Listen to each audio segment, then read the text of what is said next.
Hello everyone, this is Seema and I welcome you all in Civil Academy YouTube channel. चलिए फिर से discuss करेंगे अपना one day one news. देखेंगे कि आज कौन सी न्यूज़ है हमारे लिए important one day one news में। शुरू करें उससे पहले ये थोड़ा सा मेरे बारे में है, वैसे आप लोग सब जानते ही हैं। I am the faculty at civil academy and I have 3+ year teaching experience and जो सब्जेक्ट्स मैं यहाँ पर लेती हूँ वो है general science, social issues, geography, yes geography, environment, current affairs, international relations and internal security. अगर आप इनकी वीडियोस देखना चाहते हैं डिटेल तो आपको सिविल एकेडमी ऐप को प्ले स्टोर से डाउनलोड करना होगा। आप उसको डाउनलोड करिए, 4 डेज़ का सब्सक्रिप्शन आपको फ्री मिलेगा। उसमें सिविल एकेडमी के ऐप पर जितनी भी वीडियोस हैं या आती रहती हैं वो आपको वहाँ से देखने को मिलेंगी, उन्हें आप वहाँ पर देख सकते हैं आसानी से। ठीक, चलिए और एक काम की बात आपके लिए ये है कि आप सिविल एकेडमी का जो टेलीग्राम चैनल है उसको भी भाई ज़रूर से ज्वाइन कर लीजिए, ज़रूर ज्वाइन कर लीजिए। क्यों है ज़रूरत, बताती हूँ। ज़रूरत इसलिए है बिकॉज़ यहाँ पर सारे के सारे आपके जो पीडीएफ्स हैं, जो भी आपकी यूट्यूब पर इवेंट्स चल रहे हैं हमारे जितने भी, उनके पीडीएफ सब यहाँ पर पढ़ते हैं। आपको वो वहाँ पर शेयर आराम से आपको वहाँ से डाउनलोड करने की सुविधा मिल जाएगी। तीसरा जो ज़रूरी काम आपको करना है वो ये है कि आप सिविल एकेडमी की जो वेबसाइट है उसको डेली विजिट किया करिए। फ़ायदा ये होगा कि वहाँ के स्टडी मटेरियल सेक्शन में आपको डेली का करंट अफेयर्स मिल जाएगा। चाहे आप हिंदी मीडियम के हों या आप इंग्लिश मीडियम के हों, आपको दोनों ही मीडियम का यहाँ पर करंट अफेयर्स अवेलेबल होगा, जिसे आप आराम से पढ़ सकते हैं, अपने करंट अफेयर्स को तैयार कर सकते हैं। ठीक, चलिए ये तो थी आपके लिए इन्फॉर्मेशन की बात। और तीसरी एक और बात ये है कि अगर आपको सेशन पसंद आ रहा हो या आता हो वन डे वन न्यूज़ आपको पसंद, तो शेयर, सब्सक्राइब और लाइक ज़रूर कर देना, तो थोड़ा सा फ़ायदा मेरा हो जाएगा। और जो लोग इससे नहीं जुड़ पा रहे हैं, इस इनिशिएटिव से नहीं जुड़ पा रहे हैं, वो भी जुड़ जाएंगे। ठीक है, चलो भाई फिर आगे चलते हैं, देखते हैं आज वन डे वन न्यूज़ में हमारे पास क्या है। आज बात करेंगे एक डिजीज़ की, एक्चुअली एक डिजीज़ जिसका नाम है सिलिकोसिस। आप लोगों ने थंबनेल पर देख ही लिया होगा। आज एक डिजीज़ की बात करनी है, डिजीज़ जिसका नाम है सिलिकोसिस, इसके बारे में हम बात करेंगे। अब बात इसलिए कर रहे हैं क्योंकि ये न्यूज़ में आया था, और न्यूज़ में इसलिए आया था बिकॉज़ एक रिपोर्ट आई जिसमें ये कहा गया कि इंडिया की जो माइंस हैं या जो कंस्ट्रक्शन वर्कर्स हैं या इंडिया की माइंस में जो काम करने वाले लोग हैं और जो कंस्ट्रक्शन वर्क में काम करने वाले लोग हैं या जो लोग फैक्ट्री में काम कर रहे हैं, वो साइलेंटली मर रहे हैं, उनकी साइलेंटली डेथ हो रही है। क्यों डेथ हो रही है? जस्ट बिकॉज ऑफ सिलिकोसिस या एक्सपोजर टू डस्ट। डस्ट में उनके एक्सपोजर की वजह से या फिर कहूँ तो सिलिकोसिस की वजह से उनकी डेथ हो रही है।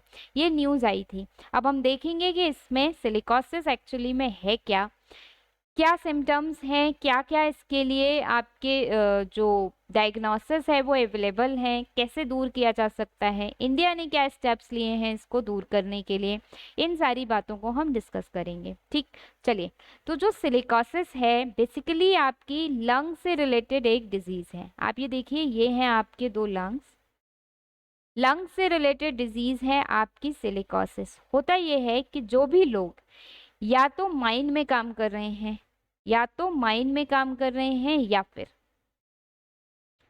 माइन के साथ साथ या फिर वो कंस्ट्रक्शन वर्क में काम कर रहे हैं, या तो माइन में काम कर रहे हैं या फिर कंस्ट्रक्शन वर्क में काम कर रहे हैं, तो वहाँ से जो भी डस्ट निकलती है, डस्ट के पार्टिकल्स निकलते हैं, अगर वो उसे इनहेल करते हैं तो इनहेल करने के बाद में वो उनके लंग्स में जाकर के यहाँ पर सेटल हो जाते हैं, और इसी वजह से उनके लंग्स की जो फंक्शनिंग है वो प्रॉपर नहीं हो पाती है, और यही डिसीज़ आपकी कहलाती है क्या?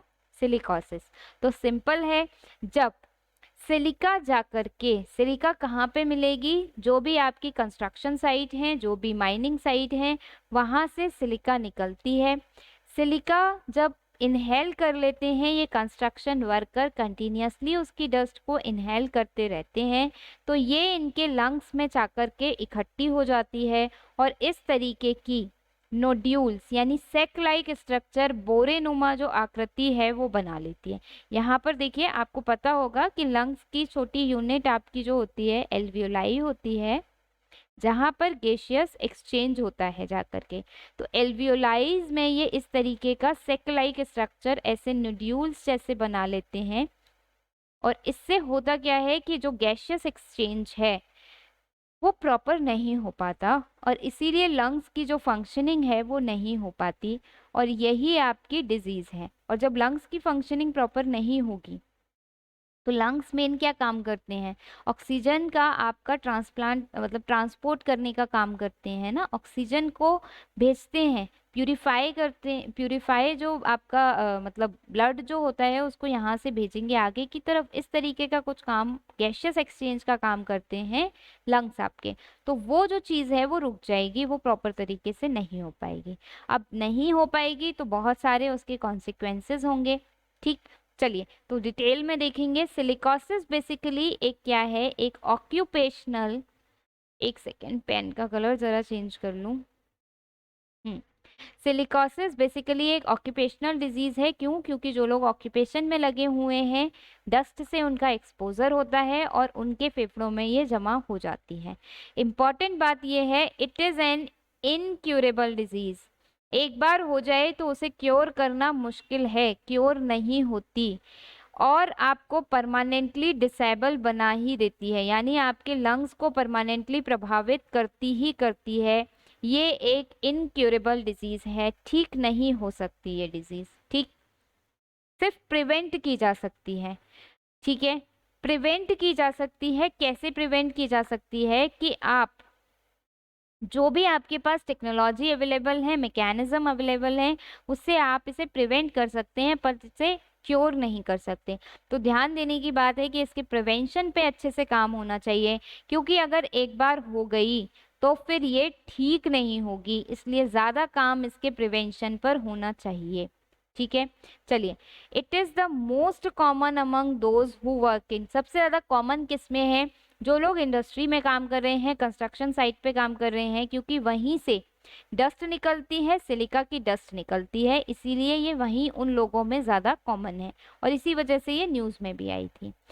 सिलिका एक्चुअली में क्या होता है? सिलिका होता है आपका सिलिकॉन डाइऑक्साइड, जो कि एक क्रिस्टल लाइक मटेरियल है। ठीक, अब ये मिलेगा कहाँ पर? सैंड में मिलेगा, रॉक में मिलेगा, क्वार्ट्स में मिलता है लार्ज क्वांटिटी में। तो सिलिका का अगर सोर्स पूछ लिया जाए आपसे, तो सिलिका आपकी क्रिस्टल लाइक मटेरियल है। कहाँ मिलती है? सैंड में मिलती है, रॉक में मिलती है, और क्वार्ट्स में मिलती है। ठीक है, लार्ज क्वांटिटी में। क्योंकि जो हमने कंस्ट्रक्शन साइट कही, तो कंस्ट्रक्शन साइट में क्या यूज होती है? सैंड, रॉक्स, और इसी वजह से वहां पर सिलिका निकलता है।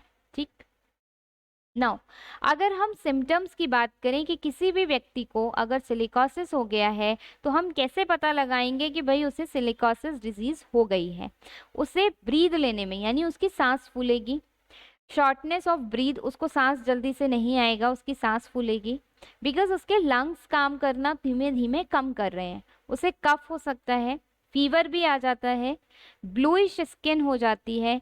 ये सारे जो सिम्टम्स हैं, ये आपके सिम्टम्स हैं कि आपको कुछ ना कुछ लंग डिजीज़ हो रही है, और आप लॉन्ग टर्म से सिलिका का इन्हेलेशन कर रहे हैं, आप लॉन्ग टर्म से सिलिका को ले रहे हैं, सांस के माध्यम से उसको इनहेल कर रहे हैं। ठीक है, ये सिम्टम्स हैं कि ब्रीदिंग में आपको प्रॉब्लम होगी, कफ होगा, फीवर होगा, स्किन ब्लू कलर की हो जाएगी। ठीक, अब जो सिलिकोसिस है, ऐसा ज़रूरी नहीं है कि नॉन ऑक्यूपेशनल एक्सपोजर जो लोग माइन में काम नहीं करते उन्हें ये नहीं होगी, ऐसा बिल्कुल भी नहीं है। दैट मीन्स अगर ओनली स्टेटमेंट आ जाएगा तो वो गलत हो जाएगा कि ये नॉन ऑक्यूपेशनल एक्सपोजर वाले लोगों को भी हो रहा है। क्यों हो रहा है? हमारे घर से दूर कहीं पे कंस्ट्रक्शन चल रहा है, हम कंस्ट्रक्शन में काम नहीं कर रहे, मैं कंस्ट्रक्शन में काम नहीं कर रही, मैं किसी माइन में काम नहीं कर रही, लेकिन ऐसा नहीं है कि मुझे सिलिकोसिस नहीं हो सकता, मुझे भी सिलिकोसिस हो सकता है। क्यों हो सकता है? बिकॉज जो डस्ट उड़ के आएगी, सिलिका जो एक डस्ट है जो उड़ कर के आएगी और वो दिखाई नहीं देती, क्यों? क्योंकि सिलिका का कोई ऑर्डर नहीं है, वो मेरे आसपास उड़ रही होगी, कोई भी इरिटेंट उसका कैरेक्टर नहीं है। ऐसा नहीं है कि मैं उसे जब इनहेल करूंगी तो मुझे कुछ इरिटेशन हो, या मुझे कुछ महक आए, मुझे कुछ खुशबू आए, या किसी भी तरीके की स्मेल आए। ऐसा नहीं होता उसके साथ में। ना उसमें कोई ऑर्डर है, ना वो कोई इरिटेशन देती है, और ना ही उसका इमीडिएट कोई हेल्थ इफेक्ट होता है। यानी मेरे घर के पास में अगर लगातार कंस्ट्रक्शन चल रहा है तो मुझे नहीं पता होगा कि मैं रेगुलर सिलिका को इनहेल कर रही होंगी, और मैं कर रही होंगी, पर मुझे पता नहीं होगा। लेकिन लॉन्ग टर्म तक जब ये प्रोसेस चलता रहेगा कि मैं लगातार इनहेल करती रहूंगी, तब मुझ में सिम्टम्स दिखाई देने शुरू होंगे, और तब बहुत देर हो चुकी होगी तब तक, और तब तक आधे से ज़्यादा जो लंग्स होंगे मेरे वो खराब हो चुके होंगे। ठीक, तो ये प्रॉब्लम है सिलिकोसिस डिसीज के साथ में, कि इजीली या जल्दी से हमें पता नहीं चलता, बिकॉज जो सिलिका होती है वो ऑर्डरलेस है, नॉन इरिटेंट है, और उसका कोई इमीडिएट हेल्थ इफेक्ट नहीं है इस वजह से। ठीक है, नेक्स्ट। अब डायग्नोसिस इसका चैलेंज क्यों है? इसकी मैंने कहा कि इसकी डायग्नोसिस चैलेंज है, ये प्रिवेंटेबल है बट क्यूरेबल नहीं है। चैलेंज इसलिए है बिकॉज कई बार हमें ये कंफ्यूजन हो जाता है, क्योंकि ट्यूबरकुलोसिस भी आपकी लंग की डिजीज है और सिलिकोसिस भी आपकी लंग की डिजीज है। तो बहुत समय तक तो यही समझते रहते हैं हम कि हमें ट्यूबरकुलोसिस हुआ है, जबकि हुआ हमें एक्चुअली में सिलिकोसिस हुआ होता है। तो ट्यूबरकुलोसिस और सिलिकोसिस बिकॉज दोनों ही लंग को अफेक्ट करते हैं, इस वजह से कंफ्यूजन हो जाता है, डिटरमाइन नहीं कर पाते हैं अच्छे से कि whether a patient is suffering from tuberculosis और the patient is suffering from silicosis. तो जब तक पता चलता है तब तक काफ़ी देर हो गई होती है। ठीक, और दूसरा क्यों डायग्नोसिस डिफिकल्ट है? क्योंकि जब इनके नोड्यूल्स जो मैंने बताया ऐसे गुच्छे बना रहे हैं, इस तरीके के गुच्छे बना लेते हैं एल्वियोलाइज पर, ऐसी ग्रंथियां या गुत्थियां बन जाती हैं। तो जो नोड्यूल्स हैं इनके, जब ये नोड्यूल्स, इनका मास लगभग 20 साल में बढ़ पाता है, बहुत धीमे धीमे बढ़ता है, और जब इतना बढ़ जाता है तब जाकर के ये एक्सरेज में हमें डिटेक्ट होते हैं। उससे पहले इवन ये डिटेक्ट ही नहीं होते हैं एक्सरेज में। यानी आपको लगेगा चेक करा लेते हैं, चेक करा के आप आएंगे अपना एक्सरे करा करके, अगर इनिशियल फेज है तो उसमें नोड्यूल्स दिखाई ही नहीं देंगे आपकी बॉडी में, आपके लंग्स में नोड्यूल्स दिखाई नहीं देंगे, एक्सरे में शो नहीं होगा, जिससे कि ये पता लगाया जा सके कि आपको एक्चुअली में सिलिकोसिस हुआ है। ठीक, बहुत बाद में जाकर के, लगभग 20 साल या 25 साल के बाद में, जब वो नोड्यूल्स बहुत बड़े हो जाते हैं तब पता चलता है। ठीक है, नेक्स्ट। जो सिलिकोटिक नोड्यूल्स होते हैं ये हार्ड होते हैं। जो नोड्यूल्स मैंने बताए जो बनते हैं ये हार्ड हैं, ये स्फेरिकल हैं, और बहुत अलग अलग क्वांटिटी के होते हैं, और ब्लैक पिगमेंट सरफेस पर छोड़ करके जाते हैं, तो जो सिलिकोटिक नोड्यूल्स हैं, फिर बाद में हम जब एक्सरेज कराते हैं ना तो लंग्स में ब्लैक ब्लैक स्पॉट्स नजर आते हैं। तो जो ब्लैक ब्लैक स्पॉट्स हैं उससे ही पता चलता है कि हमें ट्यूबरकुलोसिस नहीं, हमें सिलिकोसिस हुआ है एक्चुअली में। ठीक, नाउ अगर इंडिया की बात करेंगे, हम पर्टिकुलरली इंडिया की बात करेंगे, तो सिलिकोसिस बहुत कॉमन है इंडिया में कंस्ट्रक्शन एंड माइनिंग वर्कर्स में, चाहे वो पुडुचेरी के हों, चाहे वो गुजरात के हों, चाहे राजस्थान के हों, छत्तीसगढ़ के हों, झारखंड के हों, वेस्ट बंगाल, उत्तर प्रदेश, यानी इंडिया के मेजॉरिटी ऑफ स्टेट्स जहाँ पर कंस्ट्रक्शन हो रहा है, माइनिंग का काम हो रहा है, वहाँ पर ये डिजीज़ हमें देखने को मिलती है। ये वाली सिलिकोसिस जो डिजीज़ है ये वहाँ के लोगों में पाई जाती है। ठीक, अब बात आती है कि ये थोड़ा सा आपका यहाँ पर क्लियर नहीं है, मैं पढ़ दूंगी इसको, कि गवर्नमेंट ने क्या इनिशिएटिव्स लिए हैं कि सो दैट कि सिलिकोसिस को क्योर किया जा सके। गवर्नमेंट ने क्या इनिशिएटिव्स लिए हैं? सबसे पहली बात तो गवर्नमेंट ने कहा है कि सिलिकोसिस एक नोटिफाइड डिजीज है, under factories act 1948 and mines act 1952। यानी इस एक्ट के अंतर्गत फैक्ट्रीज एक्ट 1948 और माइंस एक्ट 1952 के अंतर्गत जो सिलिकोसिस डिजीज है वो एक नोटिफाइड डिजीज है। अब नोटिफाइड डिजीज का मतलब क्या होता है कि जब भी किसी व्यक्ति को ये डिजीज होगी तो रजिस्टर में एंट्री करनी होगी कि किस व्यक्ति को हुई है, कहाँ का रहने वाला है, कब हुई है, किसके यहाँ पर उसका ट्रीटमेंट चल रहा है, सारी चीजें नोटिस की जाएंगी। कहाँ पे काम करता था कि उसकी सिलिकोसिस हुई। जैसे कोविड भी हाल ही में जो हुआ था आपका Covid was also a notified disease. तभी तो सरकार क्या करती थी, एक रजिस्टर मेंटेन करती है। Tuberculosis is also a notified disease. सरकार एक रजिस्टर मेंटेन करती है जिसमें लिखती है किस पर्सन को हुआ, उसका नाम क्या है, कहाँ का रहने वाला था, फिर उसके घर वालों का, उसके आसपास उससे एसोसिएटेड जो लोग हैं उन सब का भी चेकिंग की जाती है। तो पहला तो सरकार ने ये कदम उठाया कि सिलिकोसिस को एक नोटिफाइड डिजीज बनाया under the factories act 1948 and mines act 1952। दूसरा काम दूसरा, सरकार ने फैक्ट्री एक्ट 1948 के अंतर्गत ये भी कहा कि जो वर्किंग एनवायरनमेंट है वो प्रॉपरली वेंटिलेटेड होना चाहिए। ऐसा ना हो कि जो वर्कर वहाँ पे काम कर रहे हैं अगर किसी माइन में, तो वेंटिलेशन ना होने की वजह से वो डायरेक्ट सिलिका को इनहेल करते रहें। तो प्रॉपर वेंटिलेशन होना चाहिए जहाँ पे भी वर्कर काम कर रहे हैं। और साथ ही साथ बेसिक ऑक्यूपेशनल हेल्थ केयर भी होनी चाहिए। ओवर क्राउडिंग रिडक्शन होना चाहिए। डस्ट को प्रोटेक्ट करने के लिए सारे रेगुलेशंस अपनाए जाने चाहिए। ये करा सरकार ने फैक्ट्रीज एक्ट 1948 के अंतर्गत। इसके अलावा और क्या किया सरकार ने सिलिकोसिस पोर्टल भी बनाया। ये जो है ना, ये यहाँ पर दिख नहीं रहा है, ये दिस इज सिलिकोसिस पोर्टल।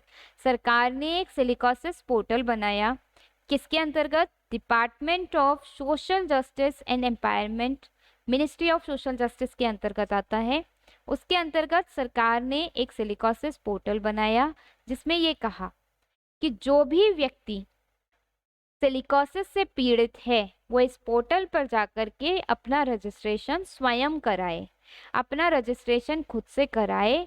और होगा रजिस्ट्रेशन कराने के बाद में क्या, सेल्फ रजिस्ट्रेशन कराने से होगा ये कि जो भी आपकी डिस्ट्रिक्ट लेवल पर सिलिकोसिस को क्योर करने के लिए बोर्ड्स बने हुए हैं, जो district mineral foundation trust fund है उससे मदद की जाएगी इन लोगों की। देखिए, जैसे सपोज कोई एक्स वर्कर है, किसी मिल में काम करता है, अब उसे सिलिकोसिस हो गया। अब उसके पास तो इतने पैसे हैं नहीं कि वो क्योर अपना ट्रीटमेंट वगैरह ले सके, तो वो क्या करे, सिंपल कि सिलिकोसिस पोर्टल पर जाकर के अपने आप को रजिस्टर कराए और ये बताए कि भाई मैं यहाँ यहाँ फला फला जगह काम करता था और अब मुझे सिलिकोसिस हो गया है।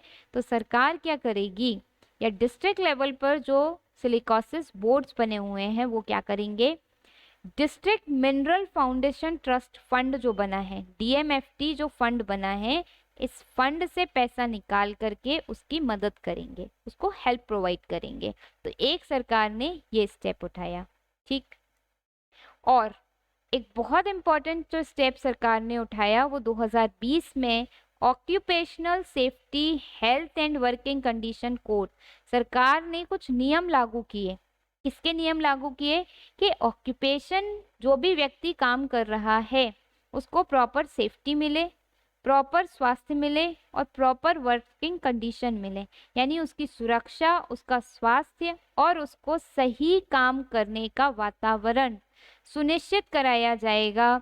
जिस भी व्यक्ति को काम पर लगाया गया है, जिस भी फर्म के द्वारा या जिस भी कंपनी के द्वारा, तो ये सरकार ने और सुनिश्चित करने की कोशिश की कि जो भी अगर माइनिंग में काम कर रहे हैं वर्कर, तो जो माइनिंग का मालिक है, ठीक, माइनिंग साइट का जो मालिक है उसे ये सुनिश्चित करना पड़ेगा कि जो भी वर्कर है वो सेफ हो, वो सुरक्षित हो, उसका स्वास्थ्य अच्छा रहे और उसकी जो वर्किंग की कंडीशन है वो भी बेहतर रहे।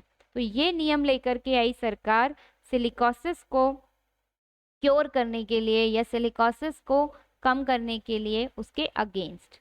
ठीक है, अब इस कॉन्टेक्स्ट में, सिलिकोसिस के कॉन्टेक्स्ट में एक्चुअली राजस्थान का मॉडल बहुत अच्छा है। राजस्थान जब हमने देखा तो मैंने आपको बताया था कि राजस्थान में सिलिकोसिस बहुत ज़्यादा मिलती है।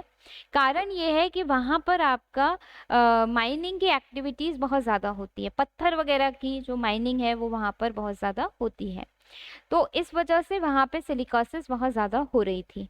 तो राजस्थान ने एक मॉडल बनाया। एक मॉडल के अंतर्गत उन्होंने क्या किया है, उन्होंने कहा कि राजस्थान जो है उन्होंने नोटिफाइड सिलिकोसिस घोषित कर दिया, एक एपिडेमिक घोषित कर दिया 2015 में। सिलिकोसिस को एक एपिडेमिक बता दिया, एक महामारी बता दिया। अगर हम महामारी घोषित कर देते हैं तो फिर उसके प्रिवेंशन के लिए जो कदम है वो और ज़्यादा तेज़ी से उठाए जाते हैं।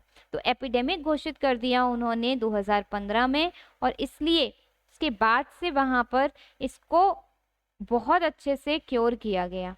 ठीक, एक पॉलिसी लेकर के आए, एक पॉलिसी लाए। एक्चुअली सिलिकोसिस को ना यहाँ पे एक और जो नाम दिया हुआ है न्यूमोकोनियोसिस, ये भी कहते हैं सिलिकोसिस को। तो सिलिकोसिस पॉलिसी लाए 2019 में, सिलिकोसिस पोर्टल बनाया इन्होंने भी, सेल्फ रजिस्ट्रेशन का इन्होंने भी पोर्टल बनाया डिस्ट्रिक्ट लेवल के लिए। तो ये सारे काम जो थे ये इन्होंने भी किए सो दैट कि सिलिकोसिस को क्योर किया जा सके बेहतर तरीके से। ठीक, वही सारी बातें लिखी हुई हैं कि जो डिस्ट्रिक्ट मिनरल फाउंडेशन ट्रस्ट है उससे पैसा मिलेगा, जो भी माइन का में काम करने वाला वर्कर है उसको। ठीक है, नाउ अब बात आती है कि कुछ कमी भी है। कमी है तभी तो ये न्यूज़ में आया है कि भाई सिलिकोसिस बढ़ रहा है माइन वर्कर में। जब ये सारी चीज़ें अगर बेहतर तरीके से काम कर रही होती तो न्यूज़ में नहीं आता, न्यूज़ में नहीं आता तो शायद हम डिस्कस नहीं कर रहे होते। बट चूंकि ये न्यूज़ में आया था, इसका मतलब सिलिकोसिस जो है वो बढ़ रहा है। अगर बढ़ रहा है तो कहीं ना कहीं कुछ कमी है। कमी क्या है?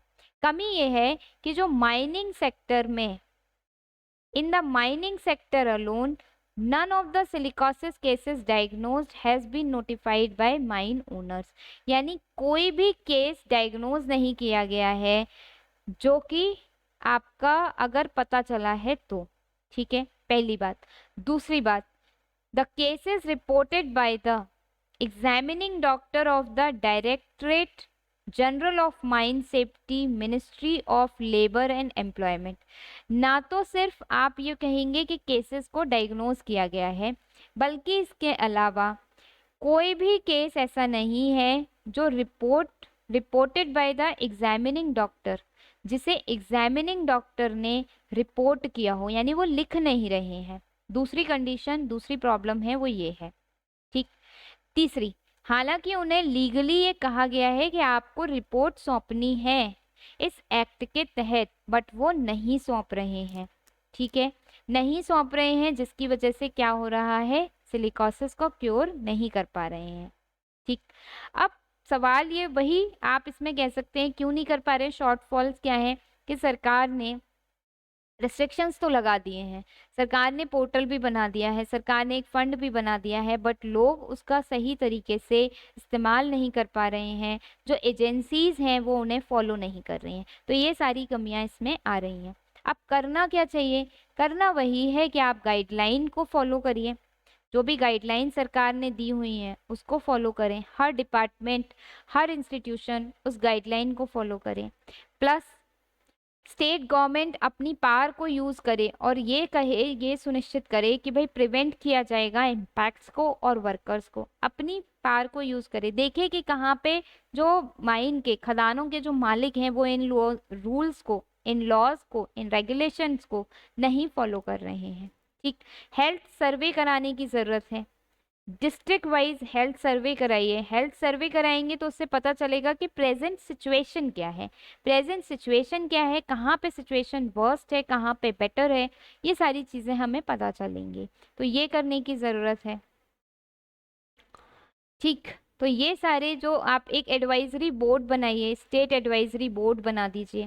स्टेट एडवाइजरी बोर्ड बनेगा तो वो एडवाइजेस भी देगा, एडवाइजेस भी देगा कि भाई और बेहतर तरीके से कैसे ठीक कर सकते हैं। ठीक, तो ये सारे काम जो हैं हमें करने की ज़रूरत है। एक और जो लोकल मैन्युफैक्चर हैं, जो लोकल लेवल पर मैन्युफैक्चरर्स काम करते हैं, उन्हें इंसेंटिवाइज किया जाना चाहिए to innovate and develop low cost dust suppressant. देखिए, जो लोकल लेवल पर मैन्युफैक्चरर काम कर रहे हैं, छोटे लेवल पर काम कर रहे हैं, बहुत अच्छी फैसिलिटीज़ उनके पास में नहीं है, वो डस्ट को अलग करने के लिए या उसे सप्रेस करने के लिए टेक्नोलॉजीज़ का यूज़ नहीं करेंगे। जब वो यूज़ नहीं करेंगे तो उनके यहाँ काम करने वाले जो लोग हैं वो प्रभावित होंगे। तो उन्हें इंसेंटिवाइज करिए, उन्हें पैसे दे दीजिए कि भाई ठीक है, आप काम कर रहे हैं, इस तरीके का मैन्युफैक्चर आप कर रहे हैं, हम आपको पैसे देते हैं जिससे कि डस्ट आपके यहाँ पर प्रॉपरली वेंटिलेट हो जाए, बाहर निकल जाए, और लेबर जो आपके यहाँ काम कर रही है वो सफ़र ना करे। तो ये सारे छोटे छोटे जो मेजर्स हैं वो लेने की ज़रूरत है, और कुछ बहुत बड़ा नहीं है। आप लोग नोट्स में एक बार पढ़ लेंगे तो आपको समझ में आ जाएगा। ठीक, ये आई थिंक रिपीट हो गया है। चलिए, तो मेजर्स आपको समझ में आ जाएंगे, सारे लॉज जो बने हुए हैं सही तरीके से इम्प्लीमेंट हों, अवेयरनेस फैलाई जाए, ये हो सकता है। बेटर इंसेंटिवाइज करिए उन लोगों को जो लोग भी इस काम में लगे हुए हैं उनको। ठीक है, चलिए क्वेश्चन देखते हैं। क्वेश्चन आप लोग स्क्रीन मतलब वीडियो को पॉज करके फटाफट से क्वेश्चन को पढ़ेंगे और उसका आंसर करेंगे। आंसर भाई सारे लोग करेंगे। ठीक है, मैं वेट करती हूँ दरअसल कि मुझे ऐसा लगता है कि अगर आप लोग आंसर नहीं कर रहे हैं इसका मतलब आप लोगों ने वीडियो देखा नहीं है। तो आंसर लिख दिया करो कमेंट सेक्शन में क्या जाता है। ठीक है, चलिए, तो पहला है स्टेटमेंट कि silicosis is an incurable disease and made person permanently disabled. सही बात है, it is an incurable disease. Incurable है बट प्रिवेंटेबल है। ठीक है, नेक्स्ट, सिम्टम्स इसके क्या हैं? Shortness of breath, cough, fever, bluish skin, ये इसके सिम्टम्स हैं। ये भी बात सही है, तो दोनों स्टेटमेंट ठीक है। आंसर बन जाएगा सी, बोथ 1 और 2। ठीक, आई होप आप लोगों को ये सेशन पसंद आया होगा और आपके लिए हेल्पफुल भी होगा। अगर आप लोगों को लगता है कि इस तरीके का और कोई सेशन आपके हिसाब से किसी टॉपिक पर होना चाहिए जिसको पढ़ने में आपको थोड़ी सी दिक्कत हो रही हो, तो आप लोग कमेंट सेक्शन में ज़रूर बता दें। मैं आने वाले वीडियोस में कोशिश करूंगी कि उससे रिलेटेड टॉपिक आपके सामने लेकर के आऊं। ठीक, अगर वीडियो आपको पसंद आया हो, आता हो, तो भैया लाइक ज़रूर कर दीजिए, शेयर ज़रूर कर दीजिए और सब्सक्राइब ज़रूर कर लीजिए सिविल एकेडमी चैनल को, जिससे कि जो भी अपडेट्स हमारे आते रहते हैं इस चैनल पर आपके सबके फ़ायदे के लिए ही होते हैं, तो वो आपको मिलते रहें। फिर मिलेंगे एक नए वन डे वन न्यूज़ के साथ में। Thank you so much, have a nice day.